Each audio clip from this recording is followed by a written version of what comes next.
Session 14. And here's some good news. Multiplying fractions is actually easier than adding them. No common denominator needed at all. Multiply straight across, numerators together and denominators together. Dividing just takes one extra move. Flip the second fraction, then multiply. By the end of this lesson, you'll multiply fractions, divide them using the reciprocal, and handle mixed numbers by converting first for both. To multiply two fractions, multiply the numerators together and multiply the denominators together. That's the whole rule. To divide by a fraction, flip it upside down first. That's its reciprocals. Then multiply. Keep, flip, multiply. You'll use this anytime you're scaling something by a fraction or splitting a length into fractional pieces. Making 2/3 of a recipe that needs 3/4 of a cup of butter means multiplying 2/3 by 3/4. Cutting a rope into pieces that are each 1/12 of a meter long is a division problem. How many of those small pieces fit? Even taking half of a quarter of a pizza is a multiplication. 1/2 times 1/4. Here's the twist that trips people up. Multiplying by a fraction less than 1 makes the answer smaller, but dividing by a fraction less than 1 makes it bigger, the opposite of what whole numbers taught you. This exact skill reappears in ratio and algebra, wherever you're scaling a quantity by a fraction. It also guards against a classic slip, dividing numerator by numerator and denominator by denominator the way you would for multiplication. That simply doesn't work for division. Let's start simple. 1/2 times 2/3. Multiply straight across. 1 times 2 is 2 on top, 2 times 3 is 6 on the bottom. That gives 2/6, which simplifies down to 1/3. Now watch a shortcut. 2/3 times 9/10. Before multiplying, cancel a common factor of 3 between the 3 in the first denominator and the 9 in the second numerator. 3 becomes 1, 9 becomes 3. Now it's 2 over 1 times 3 over 10, giving 6/10, which simplifies to 3/5. Now a division. 3/4 divided by 2/5. Keep 3/4 exactly as it is, and flip 2/5 to 5/2. That's keep, flip, multiply. Multiply across. 3 times 5 is 15, 4 times 2 is 8, giving 15/8 or 1 7/8. Here's a real problem. A rope measuring 5/6 of a meter gets cut into pieces, each 1/12 of a meter long. How many pieces get made?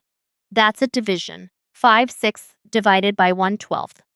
Keep 5/6 exactly as it is, and flip 1/12 to 12 over 1. Multiply across. 5/6 times 12 over 1 gives 60 over 6, which is exactly 10. A whole number answer makes sense. We're counting how many small pieces fit. Dividing fractions by dividing the numerators and dividing the denominator separately doesn't work. You have to flip the second fraction first. Only the second fraction gets flipped when dividing. The first one stays exactly as it is. Canceling common factors before multiplying is just a shortcut.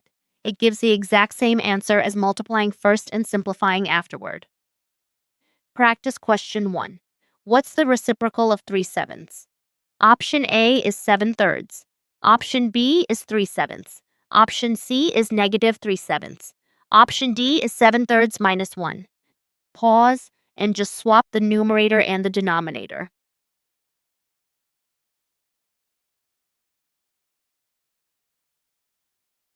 Option A is correct, 7/3. Finding a reciprocal just means swapping the numerator and the denominator. Practice question 2. Evaluate 4/5 divided by 2/3. Option A is 1 1/5. Option B is 8/15. Option C is 2/5. Option D is 6/5, unsimplified. Pause, keep 4/5, flip 2/3, then multiply.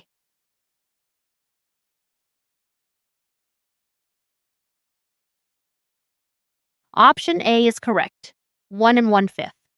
Keep 4/5, flip 2/3 to 3/2, then multiply. 4/5 times 3/2 is 12/10, which simplifies to 6/5 or 1 1/5. Practice question 3. Evaluate 2 1/4 times 1/3. Option A is 3/4. Option B is 2 1/12. Option C is 7/12. Option D is 9/4. Pause and convert 2 1/4 to an improper fraction first.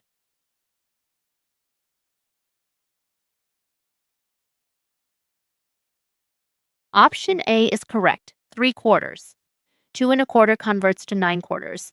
Multiplying by 1/3 gives 9/12, which simplifies to 3/4. Time to wrap up. Multiplying fractions is straight across.